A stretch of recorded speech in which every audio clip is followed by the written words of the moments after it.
Hey guys, कैसे हो आप सभी। आशा करती हूँ सभी अच्छे होंगे, स्वस्थ होंगे। स्वागत करती हूँ मैं आप सभी का अपने YouTube channel study with Deepa Saini में। आज की क्लास में गाइस मैं आपको करवाने जा रही हूँ दक्षिण अमेरिका कॉन्टिनेंट। और दक्षिण अमेरिका कॉन्टिनेंट को सबसे पहले हम देखने जा रहे हैं वर्ल्ड के मैप पर। तो वर्ल्ड के मैप पर बात करें तो आपका जो ये वाली जो कॉन्टिनेंट आपको दिख रहा है यही है दक्षिण अमेरिका। ठीक है, इसी कॉन्टिनेंट को पूरा डिटेल में पढ़ेंगे। मैं आपको नॉर्थ अमेरिका करवा चुकी हूँ, अफ्रीका करवा चुकी हूँ और यूरोप। एटलस मैप पर मैं आपको ये तीनों ही कॉन्टिनेंट कंप्लीटली करवा चुकी हूँ। अगर जो स्टूडेंट ये कॉन्टिनेंट जिसने नहीं किए हैं और वो करना चाहता है तो मेरे चैनल पर आपको कॉन्टिनेंट सीरीज़ नाम से प्लेलिस्ट मिलेगी। तो उस कॉन्टिनेंट सीरीज़ प्लेलिस्ट में जाकर आप सारी वीडियोस देख सकते हो वर्ल्ड ज्योग्राफी की, जिसमें आपको सारे कॉन्टिनेंट मिलेंगे। ठीक है, तो चलिए शुरू करते हैं अपनी आज की क्लास। दक्षिण अमेरिका। तो दक्षिण अमेरिका कॉन्टिनेंट की बात करें तो ये है पॉलिटिकल मैप ऑफ दक्षिण अमेरिका, साउथ अमेरिका जिसे इंग्लिश में कहते हैं। साउथ अमेरिका का पॉलिटिकल मैप। तो चलिए इसमें स्टडी शुरू करते हैं अपनी। तो ये जो साउथ अमेरिका है, सबसे पहले मैं आपको दिखा देती हूँ कि इसके चारों ओर कौन कौन से ओशियन हैं। साउथ अमेरिका के चारों ओर कौन कौन से ओशियन है, महासागर है। तो यहाँ पर देख लो लिखा हुआ है नॉर्थ अटलांटिक ओशियन, यानी उत्तरी अंध महासागर पड़ता है। और साउथ में पड़ता है साउथ अटलांटिक ओशियन, यानी दक्षिणी अंध महासागर। इंग्लिश में अटलांटिक कहते हैं, हिंदी में अंध कहते हैं। यहाँ पर पड़ता है साउथ पैसिफिक ओशियन। क्या पड़ता है? साउथ पैसिफिक ओशियन, यानी दक्षिणी प्रशांत महासागर। और बिल्कुल दक्षिण में पड़ता है, यानी साउथ की अगर हम बात करें तो साउथ में पड़ता है साउथर्न ओशन, यानी दक्षिणी महासागर, जिसे अंटार्कटिका महासागर के नाम से भी जाना जाता है। तो दक्षिण अमेरिका के चारों ओर ही महासागर है, बट एक स्थल संधि के द्वारा कह सकते हो, या एक नहर के द्वारा जो दक्षिण अमेरिका उत्तरी अमेरिका से जुड़ा हुआ है वो है आपकी पनामा नहर। आई थिंक यहाँ पर विजिबल हो जाएगी तो मैं आपको दिखाऊंगी। तो यहाँ पर थोड़ी सी दिख रही है, तो ये है गल्फ ऑफ पनामा। तो यहीं पर है आपकी पनामा कैनाल या पनामा स्ट्रेट भी जिसे कहते हैं। ठीक है, तो पनामा नहर। ठीक है, समझ में आ गया। अब हम करेंगे कंट्रीज़। दक्षिण अमेरिका की एक एक कंट्री की लोकेशन मैं आपको दिखा देती हूँ जो कि इंपॉर्टेंट है आपके लिए। तो यहाँ पर ये येलो कलर में जो दक्षिण अमेरिका की सबसे बड़ी कंट्री है ये, और ये है भाई ब्राज़ील कंट्री। दक्षिण अमेरिका की सबसे बड़ी कंट्री ब्राज़ील। तो दक्षिण अमेरिका जो कॉन्टिनेंट है उसकी अगर सबसे बड़े देश की बात करें क्षेत्रफल की दृष्टि से तो वो क्या रहेगा आंसर? ब्राज़ील। ठीक है।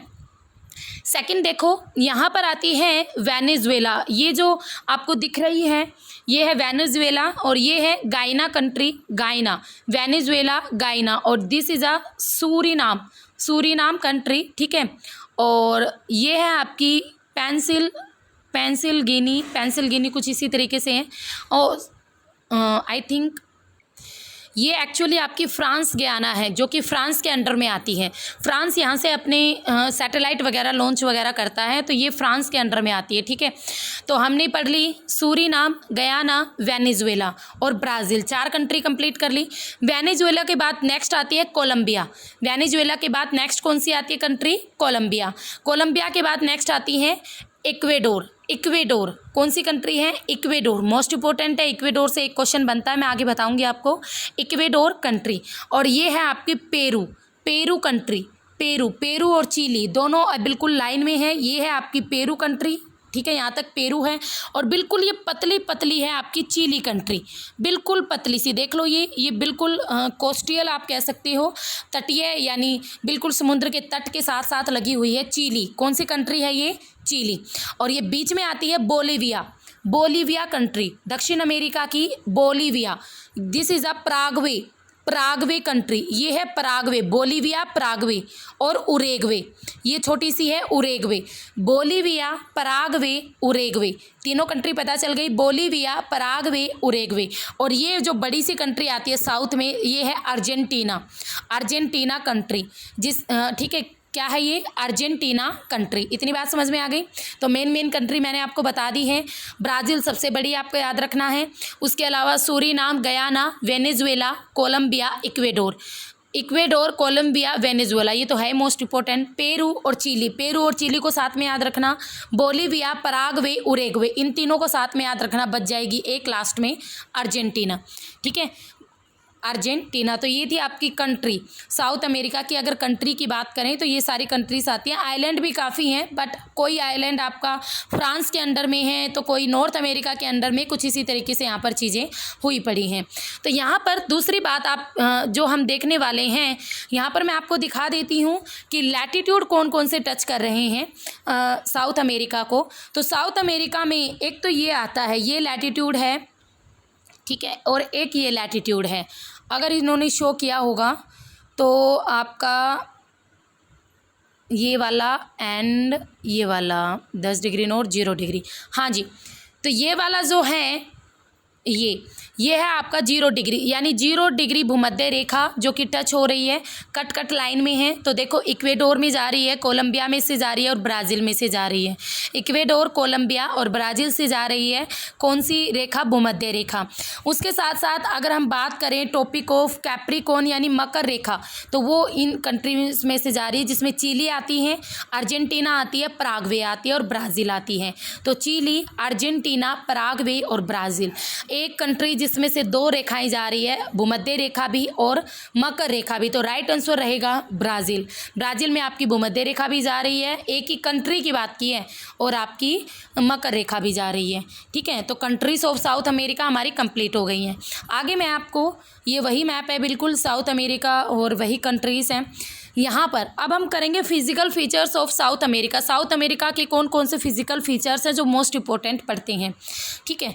तो यहाँ पर सबसे पहले मैं आपको आई थिंक रिवर्स के बारे में बता देती हूँ। तो ये है दक्षिण अमेरिका की मेन रिवर, जिसको आप सभी जानते हैं, अमेजन नदी। अमेजन नदी विश्व की दूसरी लंबी नदी है और संसार की सबसे बड़ी नदी है। बड़ी यानी एरिया बहुत ज़्यादा कवरअप किया। अगर इसकी सारी टेरिटरी में बना दी जाए ना तो बहुत ही ज़्यादा टेरिटरी है इसकी, 100 से अधिक टेरिटरी है। और ये सारी टेरिटरियाँ अपने सारे पानी को अमेजन नदी में मिला देती है, जिससे अमेजन नदी विशाल रूप धारण किए हुए है, बहुत ज़्यादा चौड़ाई में फैली हुई है, ठीक है। तो बहुत ही ज़्यादा टेरिटरी हैं इसकी, सहायक नदियाँ हैं अमेजन नदी की, जो कि इसको बहुत विशाल बनाती हैं, बहुत ही बड़ा बना देती हैं। तो ये है अमेजन नदी, ठीक है। और अमेजन नदी के आसपास ही अमेजन वन भी हैं, जो कि विश्व के फेफड़े भी कहे जाते हैं एग्ज़ाम के पॉइंट ऑफ व्यू से, जो कि मोस्ट इम्पोर्टेंट भी हमारे लिए आते हैं।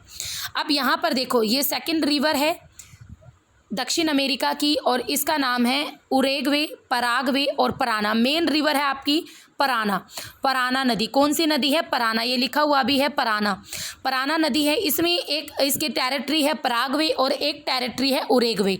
ये दोनों ही रिवर आकर पराना में मिल जाती है, और जो कि दोनों भी अच्छी खासी रिवर हैं, पराग्वे भी और उरेग्वे भी। और पराग्वे उरेग्वे क्या है? कंट्री भी है दक्षिण अमेरिका की, है ना। और पराना क्या है? फेमस रिवर है। समझ में आ गया? तो Parana is a second river of south America, जो कि मोस्ट इंपॉर्टेंट पड़ती है। तो ये दोनों रिवर आपको पता होनी चाहिए। इसके अलावा भी एक रिवर और आती है, आई थिंक इन्होंने मेंशन की हो।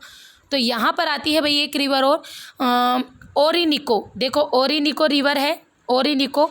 और ये जो ओरिनिको रिवर है ना, वेनेजुएला से बहती है। और ओरिनिको रिवर की एक टेरिटरी है कैरो नदी, ठीक है। कैरो रिवर एक टेरिटरी है ओरिनिको रिवर की, जो कि वेनेजुएला में, जिस पर एक वाटरफॉल भी है विश्व का सबसे ऊंचा एंजल वाटरफॉल, ठीक है, वो भी उसी पर पड़ता है। इतनी बात समझ में आ गई। तो हमने रिवर कर ली। कैरो नदी हमारी वेनेजुएला में पड़ेंगी। अमेजन नदी तो काफ़ी लंबी चौड़ी है, और आपकी पराना नदी, ये तीनों नदियां मैंने आपको बता दी। अब हम चलते हैं माउंटेन पर।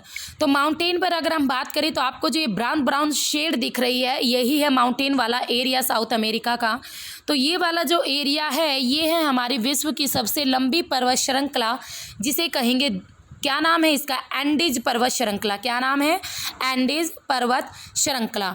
और जो ये एंडीज पर्वत श्रृंखला है, विश्व की सबसे लंबी पर्वत श्रृंखला है। 7000 किलोमीटर इसकी लंबाई है। और इस पर्वत श्रृंखला की सबसे हाईएस्ट पिक है एकांक गुहा। कौन सी है हाईएस्ट पिक? एकांक गुहा इसकी हाईएस्ट पिक है।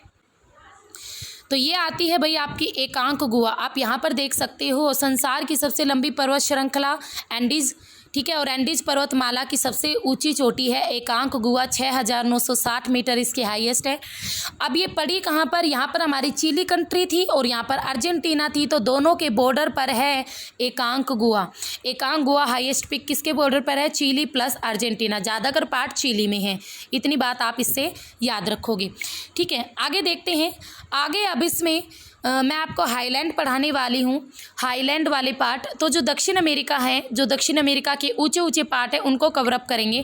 तो यहाँ पर देखो ये लिखा हुआ है गायना हाईलैंड, जो कि मैंने अपनी वीडियो में भी आपको पढ़ाया था कि दिस इज़ अ गायना हाईलैंड, यानी ये जो ऊंचा पार्ट है दक्षिण अमेरिका का, इसका नाम है गायना हाईलैंड, ठीक है, गायना हाईलैंड। और ये आता है फेमस प्लेट्यू दक्षिण अमेरिका का माटो ग्रोसो प्लेट्यू, यानी पठार, ठीक है। पठार आप सभी जानते ही हो पठार क्या होते हैं, तो माटो ग्रेसो प्लेट्यू मोस्ट इंपॉर्टेंट है ये भी। और इसके साथ साथ ये यहाँ पर आते हैं हमारे Borborema plateau, this is a most important, ये भी मैंने आपको पढ़ाया था, बोरबोरेमा प्लेट्यू, ये भी पठार है, बोरबोरेमा पठार। तो सेंटर में आता है माटो ग्रोसो प्लेट्यू, ठीक है। तो आपको माटो ग्रोसो प्लेट्यू याद रखना है, बोरबोरेमो प्लेट्यू याद रखना है कि ये दोनों पड़ते हैं साउथ अमेरिका के अंदर। इतनी बात समझ में आ गई। नेक्स्ट आता है यहाँ पर ये वाली जो रेंज है ये है पेरियसिस रेंज, ये भी आपके साउथ अमेरिका के बिल्कुल सेंटर में पड़ती है। और यहाँ पर हमारी आती है ब्राज़ीलियन हाईलैंड, ये मैं एक बार कर देती हूँ इसको मिटा के। ये देखो ये पूरा लिखा हुआ है, ये जो आपका दक्षिण अमेरिका का जो पड़ता है ईस्ट वाला पार्ट, इसे कहते हैं ब्राज़ीलियन हाईलैंड, क्योंकि ब्राज़ील कंट्री यहाँ पर आती है। तो ये पूरा का पूरा देखो लिखा हुआ भी है ब्राज़ीलिया हाईलैंड। ब्राज़ीलिया हाईलैंड में आपकी छोटी छोटी अगर हम बात करें तो कुछ माउंटेन्स भी आती है, जैसे सेरा डी मार और सेरा डी मंटिक्वेरिया, तो ये सारी की सारी माउंटेन भी आती है इसी में ही ब्राज़ीलियन हाईलैंड के अंदर। तो देखो हाईलैंड में हमने गायना हाईलैंड कंप्लीट किया था, तो जो हमारा गायना हाईलैंड है वो आपका यहाँ पर पड़ा था, ये है गायना हाईलैंड और this is a Brazilian highland, ठीक है, जो हमने पढ़ा।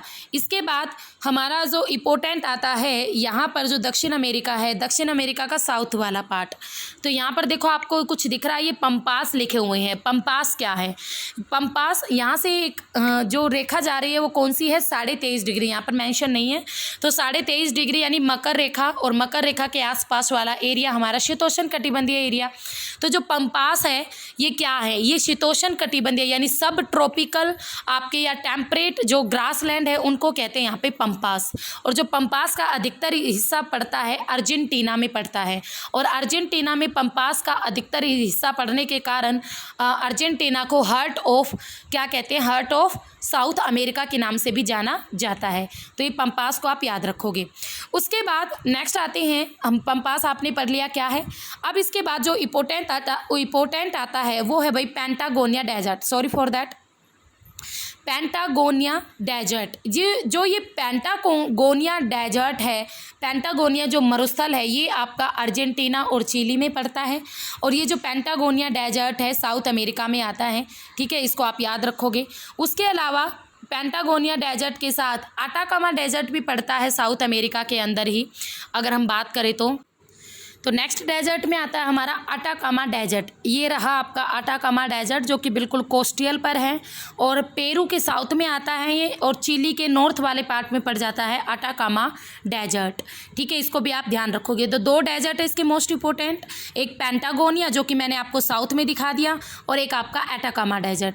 और अटाकामा डेजर्ट के साइड में एंडीज पर्वतमाला, और इसके साइड में पड़ता है बोलीविया प्लेट्यू, माटो ग्रासो प्लेट्यू, और इसके साथ साथ मैंने आपको एक प्लेट्यू और कराया है बोरबोरेमा प्लेट्यू। ये तीनों ही प्लेट्यू मोस्ट इंपॉर्टेंट है साउथ अमेरिका के, तीनों प्लेट्यू को याद रखना, ये पठार हैं तीनों के तीनों।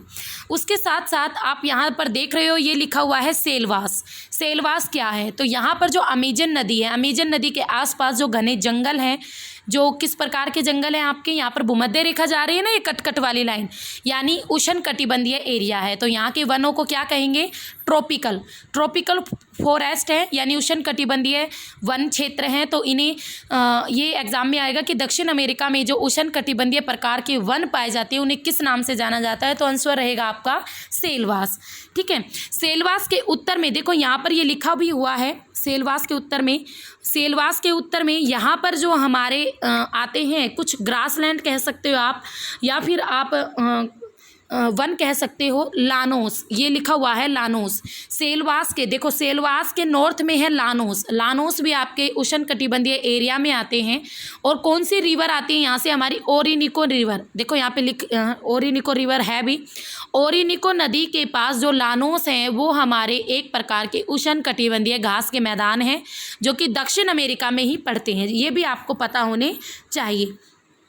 अब इसके अलावा हमने लानोस देख लिए, हमने सेलवास देख लिए, और सेलवास के बाद नेक्स्ट आते हैं हमारे मोस्ट इम्पोर्टेंट कैंपोस। ये लिखे हुए हैं कैंपोस, सेलवास के साउथ में और जो दक्षिण अमेरिका है उसके मध्य वाले पार्ट में जो हमारे उष्णकटिबंधीय घास के मैदान पड़ते हैं उन्हें कैंपोस कहते हैं। कैंपोस कैरिडियोस कैटिंग्स के नाम से यहाँ पे जाना गया है। तो कैंपोस आप याद रख लोगे, वो भी आपके लिए इनफ रहेगा। ठीक है, उसके साथ साथ एक यहाँ पर भी आते हैं ग्रासलैंड। ठीक है, यहाँ पर, और यहाँ पर वन क्षेत्र भी है बहुत ज़्यादा घने बसे हुए, इसे कहते हैं ग्रान चिको। क्या कहते हैं, ग्रान चिको। सेलवास के साउथ में है बिल्कुल ग्रान चिको। देखो मैंने आपको 3-4 पढ़ा दिए हैं, लानोस पढ़ाया है, सेलवास पढ़ाया है, कैंपोस पढ़ाया है और ग्रान चिको पढ़ाए हैं। ये सारे के सारे मोस्ट इंपॉर्टेंट है, इन सबको आप याद रखोगे। और साथ के साथ पंपास हमारे शीतोष्णकटिबंधीय हैं। ठीक है, और ये सारे के सारे आपके प्रमुख ग्रासलैंड आ जाते हैं या फॉरेस्ट आ जाते हैं दक्षिण अमेरिका के अंदर। अब उसके साथ साथ मैंने आपको इक्वेडोर कंट्री पढ़ाई थी। अब यहाँ पर मैं आपको कंट्रीज़ में ही दिखा देती हूँ। इक्वेडोर, ये रही इक्वेडोर, और इक्वेडोर कंट्री में मैंने आपको कोटोपैक्सी बताने जा रही थी। तो कोटोपैक्सी आई थिंक वहाँ पर मेंशन नहीं किया हो गया है, यहाँ पर किया हुआ तो पता नहीं। तो कोटोपैक्सी आपकी इक्वेडोर कंट्री में पड़ती है, और कोटोपैक्सी एक ज्वालामुखी पर्वत है। क्या है, एक ज्वालामुखी पर्वत है कोटोपैक्सी, जो कि इक्वेडोर कंट्री में आता है। यह संसार का सबसे ऊंचा एक्टिव वोल्केनो माउंटेन है। क्या है, एक्टिव वोल्केनो यानी सक्रिय ज्वालामुखी पर्वत है, जो कि ये रहा मिल गया है कोटोपैक्सी। ये रहा कोटोपैक्सी 5896 मीटर, जो कि हमारा पड़ता है इक्वेडोर कंट्री में। किस कंट्री में, इक्वेडोर कंट्री में संसार का सबसे ऊंचा एक्टिव वोल्केनो है। आप इसको याद रखोगे, एक्टिव वोल्केनो है ये। ठीक है, अब एक क्वेश्चन और, ये जो दक्षिण अमेरिका है इसकी 2 कंट्री ऐसी है जो कि लैंड लॉक्ड कंट्री है। लैंड लॉक्ड कंट्री क्या होती है, मैं अभी आपको बताऊंगी। लैंड लॉक्ड कंट्री वो होती है जो किसी भी समुद्र वाले पार्ट से टच ना की गई हो, बट उसी कॉन्टिनेंट के जो अन्य महाद्वीप है उनके द्वारा, अन्य जो कंट्रीज है उनके द्वारा उन्हें कवर अप किया गया हो। तो यहाँ पर देखो, एक तो बोलीविया ऐसी कंट्री है जो कि किसी भी वाटर लैंड को टच नहीं कर रही है, और दूसरी कंट्री है पराग्वे। इन दोनों कंट्रियों को लॉक किया गया है चारों तरफ से दक्षिण अमेरिका की कंट्रीज के द्वारा। तो अगर आपसे एग्जामिनर पूछे लैंड लॉक कंट्री दक्षिण अमेरिका की कौन कौन सी है, तो आंसर रहेगा बोलीविया और पराग्वे। और Bolivia largest land lock country है दक्षिण अमेरिका की, सबसे बड़ी लैंड लॉक कंट्री है बोलीविया। ठीक है, तो इसको आप याद रखोगे। उसके साथ साथ एक मोस्ट इंपॉर्टेंट चीज़ और रहती है हमारी टीटीकाका झील, जो इन्होंने दी होगी तो मैं आपको दिखाऊंगी। हाँ, ये रही टीटीकाका झील। This is a Titicaca lake. Titicaca lake most important है, ये पेरू और बोलीविया की बाउंड्री पर पड़ती है टीटीकाका लेक, और ये विश्व की सबसे ऊंचाई पर स्थित झील है। टीटीकाका झील विश्व की सबसे ऊंचाई पर स्थित हाईएस्ट ऊंचाई पर स्थित है टीटीकाका झील। तो आप इसको भी याद रखोगे, टीटीकाका झील को। ठीक है, हाँ, तो हमारा मैंने आई थिंक आपको मोस्ट इंपॉर्टेंट चीज़ें और फीचर्स करा दिए हैं साउथ अमेरिका के। तो पूरा साउथ अमेरिका हमने आई थिंक कवर अप कर लिया है, कुछ भी हमारा नहीं रहा है। ठीक ठीक है। तो ये था हमारा साउथ अमेरिका, जिस पे आपने बहुत सारी चीज़ें पढ़ी। मैंने आपको पूरी डिटेल में कंट्रीज़ पढ़ा दी और वर्ल्ड के अंदर साउथ अमेरिका की लोकेशन देख ली, ओशन देख लिए, लैटिट्यूड देख लिए हैं, और इसके साथ साथ हमने ग्रासलैंड देख लिए हैं, फॉरेस्ट देख लिए, माउंटेन देख ली, प्लेट्यू देख लिए, और डेजर्ट भी देख लिए हैं, रिवर्स भी देख लिए हैं, वाटरफॉल भी देख लिया। तो हमारा जो साउथ अमेरिका है वो कंप्लीट होता है। तो आई थिंक आपको सारी इन्फॉर्मेशन अच्छी तरीके से समझ में आ गई है। तो अच्छी तरह समझ में आ गई है तो एक लाइक तो बनता है, और लाइक के साथ साथ शेयर ज़रूर किया करो मेरी वीडियो को, ताकि अच्छा रिस्पॉन्स आए और मेरा भी मन करे आपके लिए वीडियोस बनाने का। तो फिर मिलेंगे, तब तक आप मेरे चैनल को मैक्सिमम सब्सक्राइब कीजिए और वीडियो देखते रहिए। फिर मिलेंगे। Have a nice day.